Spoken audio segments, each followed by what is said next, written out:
అందరికీ నమస్కారం. రీసెంట్ టైమ్స్లో ఆర్టిఫిషియల్ ఇంటెలిజెన్స్ వచ్చిన తర్వాత ఏది నిజం ఏది అబద్ధం అసలు ఊహకు అందటం వల్ల ఈవినింగ్ మొన్న అక్టోబర్ 31న 6:42 అప్పుడు మన మహారాష్ట్రలో చంద్రపూర్ జిల్లా బ్రహ్మపూర్ బ్రహ్మగిరి ఆ ఏరియాలో ఫారెస్ట్ గెస్ట్ హౌస్, అక్కడ ఫారెస్ట్ ఆఫీస్ దగ్గర ఒక అతను సెక్యూరిటీ బయట కూర్చొని ఉన్నాడు. ఆ ఏరియా మొత్తం కూడా పెద్ద పులికి బాగా ఫేమస్.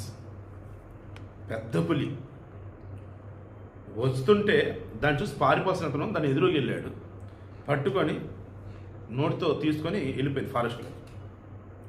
ఈ వీడియో ఉదయం చూసి షాక్ అయ్యా. ఆల్మోస్ట్ అంత వీడియోలు ఇచ్చేశారు. నాకు ఎక్కడో తేడా కొడుతుంది. ఒరే, పులి వస్తున్నప్పుడు పారిపోవాలని వస్తాడు, పులికి ఎదురెళ్ళి ఏంటి మనిషి అనిపించింది. మళ్ళీ చేతిలో కూడా ఏమీ లేకుండా. తీరా ఎందా చూస్తే ఆ పులి చూసారు ఎంత మంచిదో, అడవిలోకి తీసుకెళ్ళిన మనిషిని తీసుకుని వచ్చి మరలా అక్కడ వదిలిపెట్టేసి వెళ్ళింది అని అన్నారు. టైం చూశాను, అదే 6:42. వెనకాల అటాచ్ చేస్తుంది ఇవే సేప్రస్ విష్ ఛానల్ ఇస్తున్నాయి. ఎందుకంటే నా దేశం మామూలు ఛానల్ స్ట్రైక్ పడింది నాకు తెలిసి. దీనిలో కూడా ఎంతసేపు ఉంటుందో చూద్దాం, ఎందుకంటే ఇంకా మానిటైజేషన్ కాల.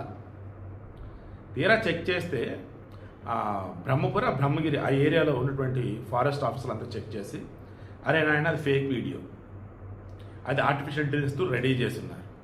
ఒక పులేంది ఒక మనిషి నోటు కలుచుకొని అడవులోకి వెళ్ళటమైంది, మరలా అతని మీద జాలి చూపించి వెనక్కి తీసుకొచ్చి అక్కడ వదిలిపెడతామైంది. అది వదిలిపెట్టగానే ఆ మనిషి తేరుకొని నీళ్ళు దగ్గర లోపలికి వెళ్ళాడు. అసలు ఎవరు నమ్మేటట్టు ఉందా? మేము క్రాస్ చెక్ చేస్తారా బాబు, ఆ టైమింగ్లు కూడా చూడండి అన్నీ ఒకటే ఉన్నాయి. ఓవరాల్గా అసలు అక్కడ ఇటువంటి ఏమీ జరగలేదు, ఇదంతా ఎవడో deep fake technology, artificial intelligence రా బాబు అన్నాడు. సో వీడియోకి ఇంటెన్షన్. తొందరపడి ఏ వీడియో పెడితే ఆ వీడియో నమ్మకండి, షేర్ చేయకండి.